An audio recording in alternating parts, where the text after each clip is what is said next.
우리 옆에 계신 분들과 인사 나눕시다. 사랑합니다. 축복합니다. 사랑합니다. 축복합니다. 사랑합니다. 축복합니다.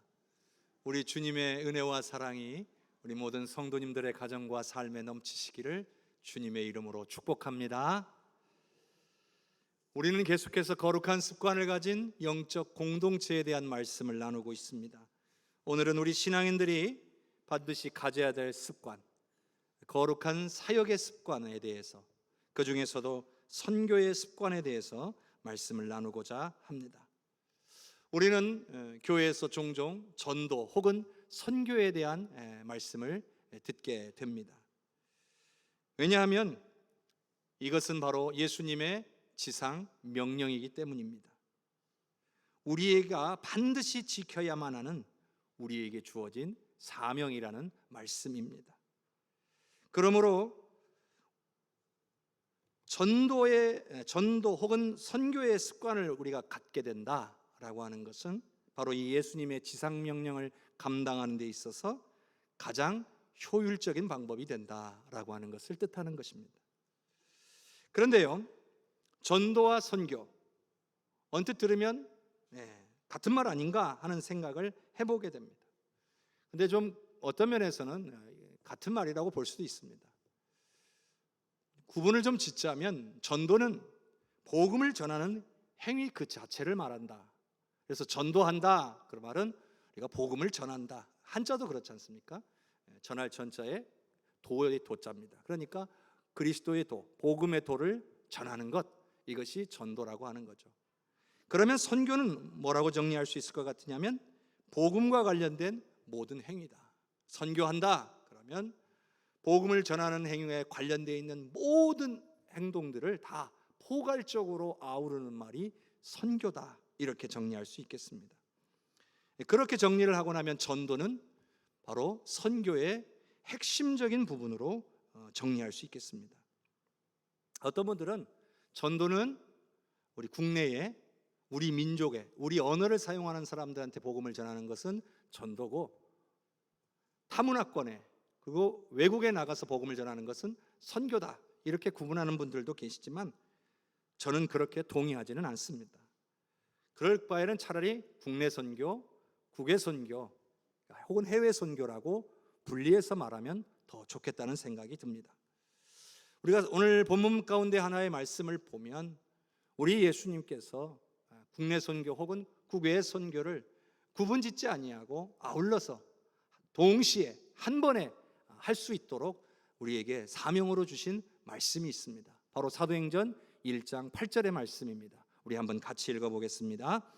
오직 성령이 너희에게 임하시면 너희가 권능을 받고 예루살렘과 온 유대와 사마리아와 땅끝까지 이르러 내 증인이 되리라 하시니라. 아멘. 예수님의 지상명령은 성경에서 총 3군데에 나옵니다. 그 중에 2개는 오늘 본문으로 마태복음 28장에 나오는 말씀과 사도행전 1장에 나오는 말씀이고요. 다른 하나는 마가복음 16장 15절과 6절에 나오는 말씀입니다. 자, 그 중에서 우리가 방금 읽은 이 사도행전 말씀에서는 복음을 전하는 우리의 사명에 대해서 우리 예수님께서 말씀하실 때 자국인에게 복음 전하는 것과 타국인에게 복음 전하는 것에 대해서 특별히 구분지어 이야기하지는 않으셨어요. 오히려 그 모든 것을 하나의 선교로 말씀하고 계시다는 거죠. 그 증거가 말씀을 살펴보면 예루살렘과 온 유대와 사마리아와 땅끝까지 이르러라고 되어 있습니다. 예수님의 증인이 되라는 건데 4개의 지역이 나오죠. 예루살렘, 온 유대, 사마리아, 땅끝입니다.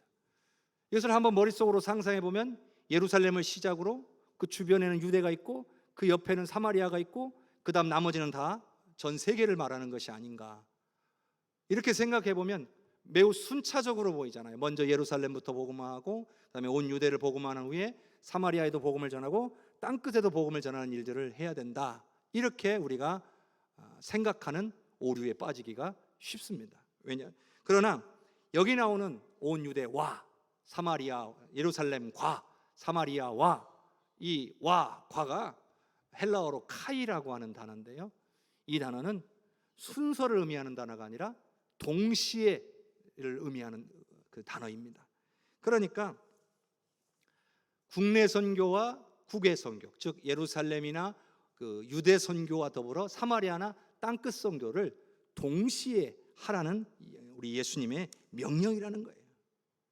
그러니까 예루살렘부터 시작해서 점점점 복음을 확장해라가 아니라, 그러니까 예루살렘이 복음화될 때까지 딴 데는 복음 전하는 일 하지 않고 우선 예루살렘에만 집중해라, 그런 뜻이 아니라 다 동시에 해야 된다라고 말씀하시는 거예요. 또 우리 여기서 한 가지 더 생각해 볼 것은, 이 명령은, 즉 우리가 전도하고 선교하는 이 명령은 모든 신앙인에게 주시는 예수님의 명령이라는 겁니다.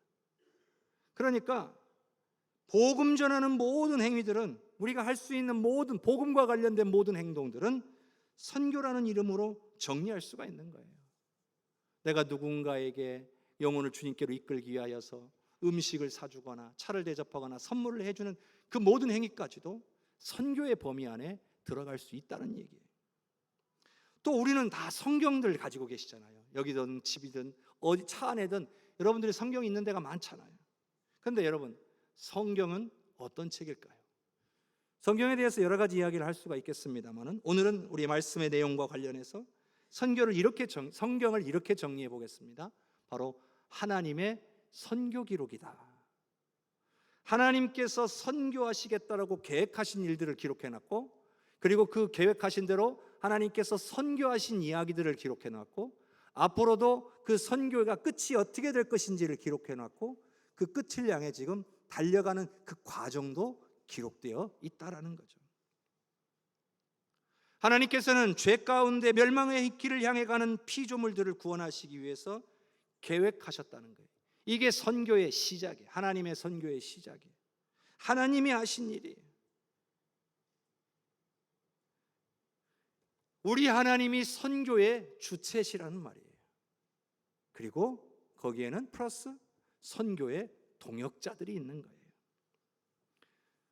성경을 읽다 보면 하나님께서 선교하실 때, 하나님께서 선교의 주체로서 사역하고 계실 때 반드시 하나님의 뜻을 알고 그 뜻대로 순종하는 자를 택하셔서 사용하셨다는 것을 알 수 있습니다. 우리는 그 사람들을 선교 동역자라고 부릅니다. 하나님 혼자 알아서 일방적으로 다 하신 게 아니라는 거예요. 하나님이 능력이 없어서가 아니라 하나님께서 그렇게 결정하셨기 때문이에요.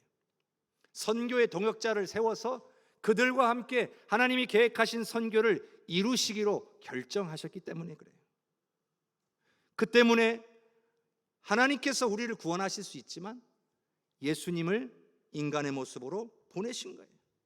그래서 예수님은 철저하게 인간이 되셔서 하나님 앞에 온전히 순종하심으로 구원의 역사, 바로 선교의 역사를 이루어내셨던 거예요. 뿐만 아니라 예수님을 따르는 제자들을 훈련시키셔서 자신이 행하셨던 그 선교, 영혼 구원의 사명을 제자들도 감당할 것을 명령하신 거죠. 말하자면 제자들을 선교의 동역자들로 세우신 것입니다. 자, 마태복음 28장 18절에서 20절까지를 같이 읽어보겠습니다. 예수께서 나와 말씀하여 이르시되 하늘과 땅의 모든 권세를 내게 주셨으니 그러므로 너희는 가서 모든 민족을 제자로 삼아 아버지와 아들과 성령의 이름으로 세례를 베풀고 내가 너희에게 분부한 모든 것을 가르쳐 지키게 하라. 볼지어다 내가 세상 끝날까지 너희와 항상 함께 있으리라 하시니라. 말씀을 보면 예수님의 지상 명령의 권위는 하나님으로부터 나온 거예요. 하나님께서 하늘과 땅의 모든 권세를 인간이 되신 예수님께 다 주셨다고 되어 있어요. 그러니 예수님은 그 권세를 사용하시는 거예요. 예수님을 따르는 제자들에게 이 엄청난 지상 명령을 선포하실 자격을 하나님으로부터 받은 거예요. 그러니까 이 지상 명령은 한 인간 스승이 제자들에게 부탁한 내용이라고 보다는 하나님의 명령으로 제자들이 받아들일 수가 있었던 겁니다. 그래서 너희는 가서 모든 민족을 제자로 삼아 아들과 아버지와 성령의 이름으로 세례를 주고 내가 너희에게 분부한 것들을 가르쳐 지키게 하라는 거예요. 그거를 제자들이 순종하게 된 겁니다. 왜? 하나님의 명령으로 받아들였으니까요. 그런데 여기서 우리가 기억할 것이 하나 있습니다. 그것은 여기 나온 대로 모든 민족을 제자로 삼아야 한다. 내 민족을 포함한 모든 민족이란 뜻이에요. 여기서도 마찬가지로 국내에서 복음을 전하는 일, 국내 선교와 해외 선교를 동시에 모두 해야 된다는 것을 뜻하는 겁니다. 이런 말씀 하시는 분들이 간혹 있습니다. 전도하기도 힘든데, 국내 선교하기도 힘든데 해외 선교를 해야 됩니까? 라고 말씀하시는 분들도 간혹 계십니다. 근데 그렇지 않습니다. 왜냐하면 예수님께서 말씀하신 내용 중에 국내 선교부터 먼저 하고 형편되면 해외 선교해라, 이렇게 말씀하신 적이 없다는 거예요. 아니, 현재 우리 교회 형편이 이렇게 어려운데 어떻게 선교를 할 수 있습니까? 이런 생각을 하시는 분들도 계실 수도 있습니다. 근데 그렇지가 않아요. 우리의 형편에 맞게 우리가 할 수 있는 만큼의 선교를 하면 되는 거예요. 교회가 못하면, 공동체가 못하면 개인이라도 할 수 있는 거예요. 왜냐하면 예수님의 지상 명령은 교회를 향한 것이기도 하지만 성도 한 사람 한 사람을 향한 것이기도 하다는 거죠. 이처럼 복음은 국내뿐만 아니라 해외까지 동시에 선포되어야 한다. 이것이 예수님의 지상 명령의 내용 중에 하나인 거죠. 그런데 예루살렘에서 복음이 활발하게 전해지고 있는 반면에 유대와 사마리아와 땅끝에는 복음이 전해지지 않고 있었죠. 이때 결정적인 사건 하나가 일어납니다. 바로 스데반 집사님의 순교입니다. 자, 사도행전 11장 19절에서 21절까지를 화면을 통해 보겠습니다. 그때에 스데반의 일로 일어난 환란으로 말미암아 흩어진 자들이 베니게와 구브로와 안디옥까지 이르러 유대인에게만 말씀을 전하는데, 그 중에 구브로와 구레네 몇 사람이 안디옥에 이르러 헬라인에게도 말하여 주 예수를 전파하니 주의 손이 그들과 함께 하심에 수많은 사람들이 믿고 주께 돌아오더라. 아멘. 스데반 집사님은 복음을 전하다가 유대인들에 의해서 돌에 맞아 죽었습니다. 순교했습니다. 그 결과 예수님을 구주로 영접했던 이 초대교회 공동체는 심각하게 흔들렸고 많은 생명들이 타 지역으로, 다른 나라로 이주해서 정착하기 시작했습니다. 스데반 집사님이 죽고 나니까 유대인들은요 더 기세가 등등해져 가지고 더 많은 그리스도인들을 핍박하기 시작했습니다. 심적으로 신앙인들, 그리스도인들은 위축될 수밖에 없었고 자신들의 복음을, 믿음을 지키기 위해서 어쩔 수 없이 타 지역으로 이주를 할 수밖에 없었던 거예요. 그런데 그곳에 이주해 가서 한 가지 문제점이 드러나고 있습니다. 그것은 베니게와 구브로와 안디옥까지 갔어요. 이게 다 이스라엘의 주변에 가까운 지역에 있는 나라들인데 그곳에서 복음을 전하는데 누구에게만요? 유대인에게만 복음을 전하고 있었다는 거죠. 그런데 여러분, 이 예수님의 지상명령은 앞서 말씀드린 것처럼 유대인에게만 주신 게 아니에요. 예루살렘과 온 유대와 사마리아와 땅끝까지 온 세상의 모든 민족을 향하여 주신 명령이에요. 그러니 어쩌면 이 스데반 집사님의 순교는 복음 전하지 않는 이 신앙인들을 온 세상으로 흩어버리는 계기가 되었을 겁니다. 그런데 여전히 예수님의 지상명령을 온전히 깨닫지 못한 사람들이 그곳으로 이주해 갔으면 그 지역에 있는 사람들에게도 복음을 전해야 되는데 유대인들만 골라서 복음을 전하고 있었다는 거죠. 그런데 놀라운 일이 벌어집니다. 그 중에 구레네와 구브로에 있던 몇 사람이 수리아 안디옥으로 가게 됐는데 거기에서 복음을 전하다가 헬라인들에게도 복음 전하는 일이 생긴 겁니다. 근데 놀랍게도 그 헬라인들이 복음을 받아들인 거예요. 그 결과 어떻게 됐습니까? 주님의 손이 도우셔가지고 수많은 사람들이, 수많은 이방인들이 예수님을 영접하게 됐다는 거예요. 여러분, 그게 수리아 안디옥 교회의 시작입니다. 바나바와 바울 사도가 선교사로 파송되는 그 교회, 해외 선교의 핵심 전초기지가 되는 그 교회가 그렇게 시작이 되는 거예요. 결국 예수님의 지상 명령대로 이루어진 셈이죠. 해야 될 사명을 감당을 제대로 못하니까 하나님께서 그렇게 되게 만드신 거죠. 여러분, 복음은요, 우리의 계획대로 하는 거 아니에요. 복음 전하는 일, 선교하는 일, 우리의 계획대로 하는 게 아니에요. 또 돈이 많아서 하는 거 아니에요. 돈이 있든 없든 해야 되는 거니까 하는 겁니다. 여러분 생각해 보세요. 예수님의 지상명령이 없었더라면, 그래 또 예수님께서 명령하셨더라도 그 명령을 들은 사람들이 선교의 사명을 감당하지 않았다면, 또 2000년이라는 이 선교의 역사 속에서 중간에 선교의 역사가 중단됐다면 오늘 저와 여러분은 여기에 없는 겁니다. 오늘 우리는 복음을 듣지 못하고 심판과 멸망을 향해 가고 있을 겁니다. 여러분, 선교는요, 우리 교회의 존재의 이유입니다. 예수님의 지상명령이 있었기 때문에 오늘 교회가 존재할 수 있었던 거예요. 그러니 선교는요, 교회의 가장 최우선순위라 할 수 있습니다. 그러니까 우리 주변에 믿지 않는 영혼들에게 복음을 전하는 일, 이게 최우선순위라는 거예요. 동시에 전 세계 퍼져서 복음 증거하고 계시는 선교사님들의 사역을 영적으로나 물질적으로나 돕고 함께 동역해야 되는 것이 우리의 최우선순위가 되어야 된다는 거예요. 오늘 다른 것들이 안 중요하다는 얘기가 아닙니다. 이게 가장 중요하다는 이야기를 하는 겁니다. 교회가요, 선교하지 않으면 교회는 더 이상 존재할 이유가 없습니다. 성도들이 선교를 위해, 영혼 구원을 위해 마음을 모으고 함께 동역하지 않으면 하나님께서 이 교회를 존속하게 하실 이유가 없는 거예요. 내가 받은 은혜를 확신하고 그 은혜를 나누어야만, 복음을 나누어야만 교회가 가치 있는 것이 되고 하나님이 은혜 주시는 복된 공동체가 되는 줄로 믿습니다.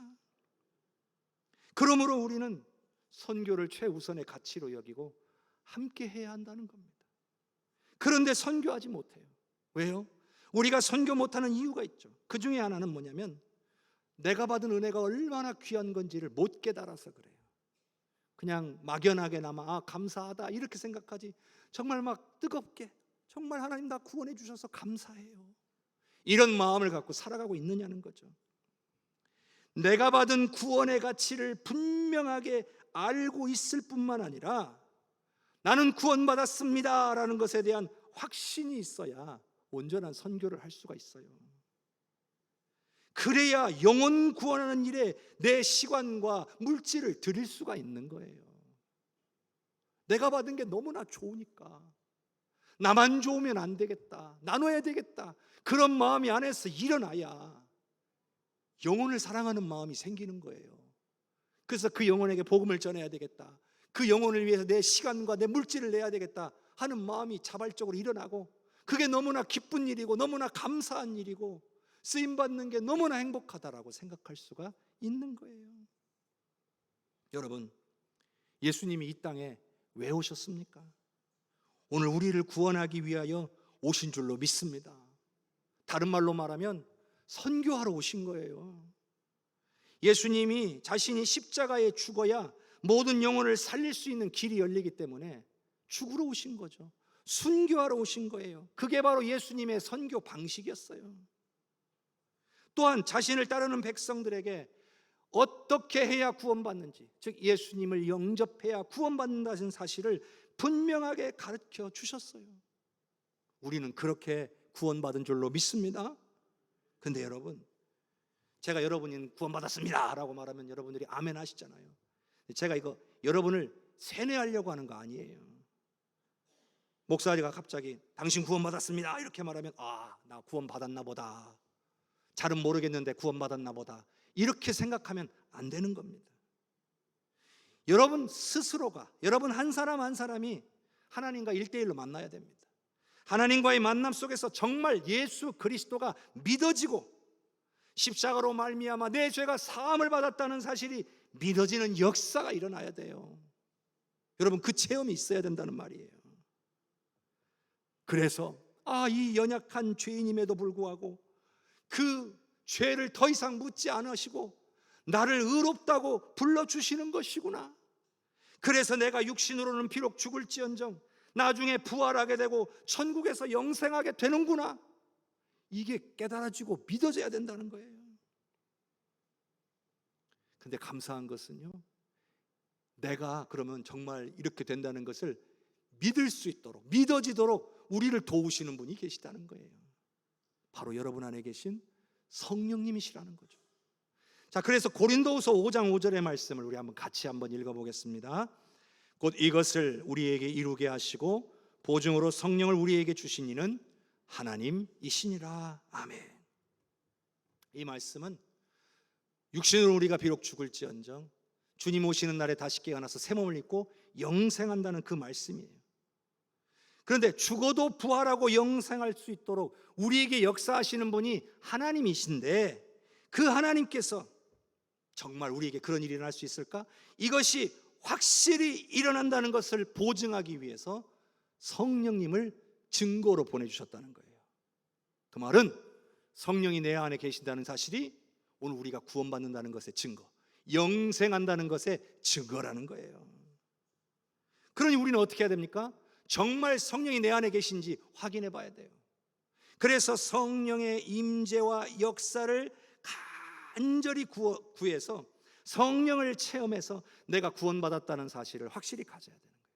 여러분, 성경은요 어떻게 구원받는지를 가르쳐 주는 거예요. 그리고 그 구원의 과정 속에서 우리의 믿음을 세워가는 것은 이 성령의 도우심이고 역사예요.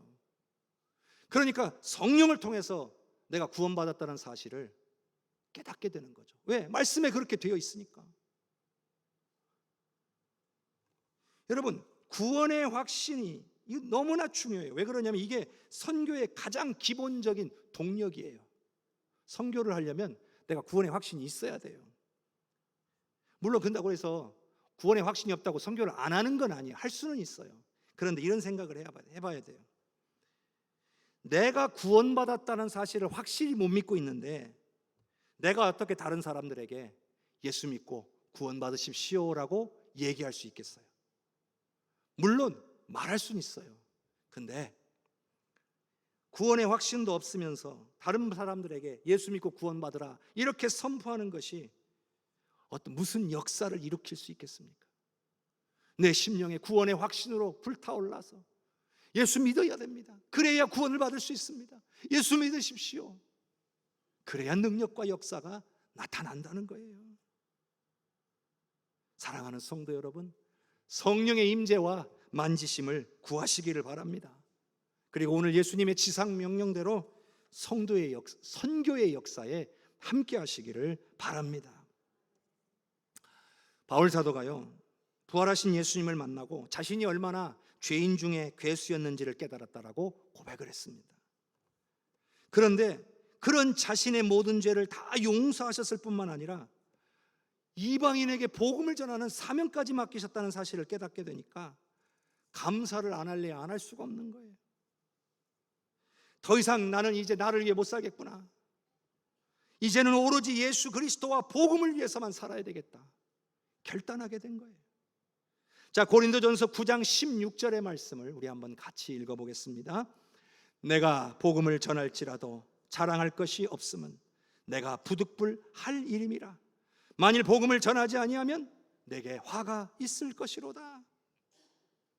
바울은요, 복음 전하는 일을 대단한 일이라고 생각하지 않았어요. 우리는 간혹 그런 생각을 할 때가 있어요. 복음은 전하는 사람들이나 전하고, 복음은 좀 믿음 좋은 사람들이나 전하고, 뭔가 좀 복음은 은사가 있는 사람들이 전할 거라고 생각을 하잖아요. 근데 복음 전하는 건 대단한 일이 아니야.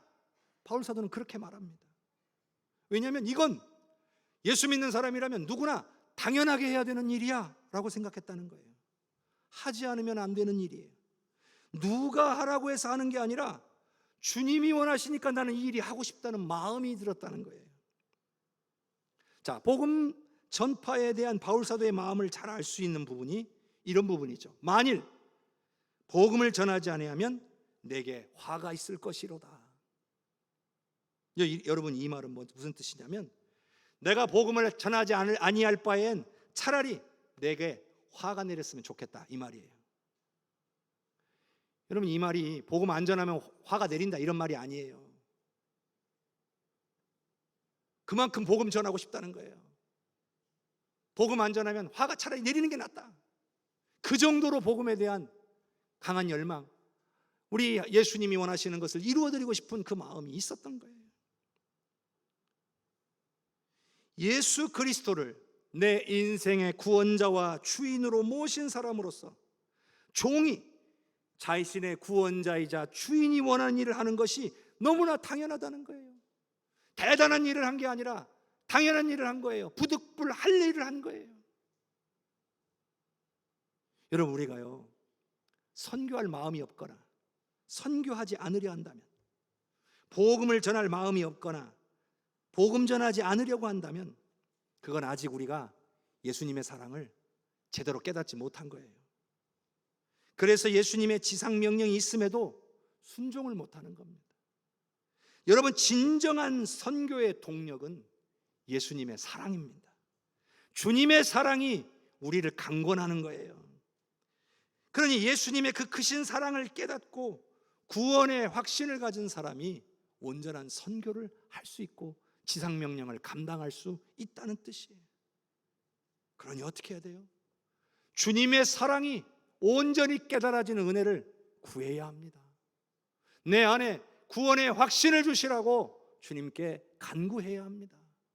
그래서 그 사랑이 여러분에게 부어지게 되고 그 확신에 차서 나는 주님을 위해 당연한 해야 될 일을 하겠습니다라고 결단해야 될 줄로 믿습니다. 올해 1월부터요, 필리핀 팔메라 지역의 빈민촌 아이들에게 교육비를 제공하는 팔메라 교육선교를 시작했습니다. 이를 위해서 매달 3만 원을 후원을 결단하고 헌금해 주시는 모든 분들께 진심으로 감사를 드립니다. 여러분의 섬김을 통해 그 아이들이 신앙교육과 일반 교육의 기회를 얻고 분명히 필리핀의 귀한 일꾼으로 복음의 용사로 서게 될 줄로 믿습니다. 하나님께서 이것을 너무나 기뻐하실 줄로 믿습니다. 또한 주보에 계속 지금 2주째 아이들의 얼굴과 그리고 사진 그리고 가족사항, 기도 제목을 실었어요. 이걸 보시면서 기도해 주시는 분들께도 진심으로 감사를 드립니다. 여러분의 기도를 통해서 이 아이들이 필리핀과 열방의 복음화를 위해 쓰임받게 될 줄로 믿습니다. 이 또한 하나님께서 기뻐해 주실 줄로 믿습니다. 여러분은 물질로도 선교할 수 있고 기도로도 선교할 수 있습니다. 여러분이 할 수 있는 선교를 하시기를 바랍니다. 그리고 우리 장로님 기도해 주신 것처럼 이번 달 13일부터 17일까지 17명의 담임 목사를 포함해서 17명의 성도들과 학생들이 필리핀으로 비전 트립을 진행하도록 합니다. 거기 가면 우리가 후원하게 되는 20명의 아이들을 만나고 교제하고 기도해주고 돌아올 것입니다. 또 우리가 70주년 기념교회로 건축한 필릴리아 해성교회에 방문해서 주일 예배를 함께 드릴 겁니다. 여러분이 2주 뒤에 예배드리는 그 시간에 우리 17명은 필릴리아 해성교회에서 똑같은 시간에 함께 드리게 될 겁니다. 필릴리아 해성교회 지붕이 좀 망가졌다고 해요. 그래서 가서 방문해서 살펴보고 필요하면 수리비를 지원하는 것도 기도 중에 있습니다. 필리핀 소재의 대학교에 방문해서 대학교의 복음화를 위해 기도하고 복음 전하는 사역을 협력하고 돌아오게 될 것입니다. 17명이 갑니다. 그런데 우리 모두가 함께 선교할 수 있습니다. 바로 여기 계신 여러분들이 오늘부터라도 매일매일 기도해 주시기를 간절히 부탁을 드립니다. 여러분들이 기도해 주셔야 선교지에서 우리가 더 많은 은혜를 받고 돌아오고 더 많은 하나님의 역사를 체험하고 돌아오게 될 것입니다. 안전과 건강을 위해서도 기도해 주시기를 바랍니다. 그리고 여러분들이요, 기도 후원과 더불어서 선교에 동참해 주실 또 다른 방법이 있습니다. 제가 선교사님한테 여쭤보니까 수건이 좀 필요하시대요. 사용하시던 수건 말고 새 수건, 안 쓴 거 있죠? 여러분 집에 박스로 쌓여 있는 거, 이거 안 쓴 지 한 3, 4년 넘었다 하는 것들은 좀 교회로 가져다 주시면 감사하겠어요. 다음 주까지. 혹시 들고 오기가 불편하신 분들은 사무실로 연락해 주세요. 저희가 가서 가져오겠습니다. 그래서 필리핀에 가서 그 수건들을 그 교우들에게 나눠주면 굉장히 도움이 될 겁니다. 거기에 뭐 글씨 써 있다고 그런 거 신경 쓰지 마세요. 그분들도 무슨 글인지도 몰라요. 그러니까 잘 사용할 수 있도록 협력해 주시는 것도 선교에 동참할 수 있는 방법입니다. 또 지금 10시부터 오늘 우리 가시는 17명의 멤버들이 저기 2층 로비에서 차와 어묵 이거를 좀 판매하고 있습니다. 여러분들이 선교한다 생각하시고 이용하시면 됩니다. 먹고 안 먹고의 문제가 아니에요. 그것은 여러분들이 이용하시는 것만으로도 선교에 여러분들이 쓰임 받고 있는 거니까요. 함께 해주시면 감사하겠습니다. 이번 주와 다음 주 2주간에 걸쳐 진행할 겁니다. 이러한 작은 협력 모두가 선교예요, 여러분. 선교도요, 자꾸 해봐야 합니다. 안 해보니까 못하는 거예요. 복음 전파도요, 해봐야 돼요. 두렵다. 그래서 한 번도 한마디도 난 평생에 복음을 단 한 번도 전해본 적이 없다. 이러고 주님 앞에 갈 수는 없는 일 아니겠어요? 지상명령이 우리에게 임했는데 평생 그 지상명령을 단 한 번도 이행해 본 적이 없다. 하나님 앞에 설 때 얼마나 부끄럽겠어요. 연약하고 부족해도. 잘하라는 얘기가 아니에요. 그냥 하시라는 얘기예요. 처음에는 실수도 많겠죠. 무슨 말을 해야 될지 모를 때도 많을 거예요. 근데 자꾸 하다 보면요, 지혜가 생겨요. 성령이 지혜를 주세요. 우리의 입술을 주장해 주세요. 그러다 보면 역사가 일어나는 거예요.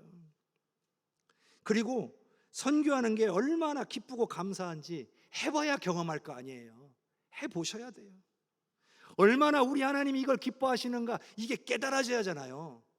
선교해봐야 그 하나님의 마음을 깨달을 수가 있어요. 그러니까 작은 것부터 하세요. 제가 여러분에게 막 엄청난 걸 하라는 게 아니라 작은 것부터 시작하세요. 여러분이 할 수 있는 만큼을 하세요. 그래야 거룩한 선교의 습관이 내 몸에 배이게 되는 거예요.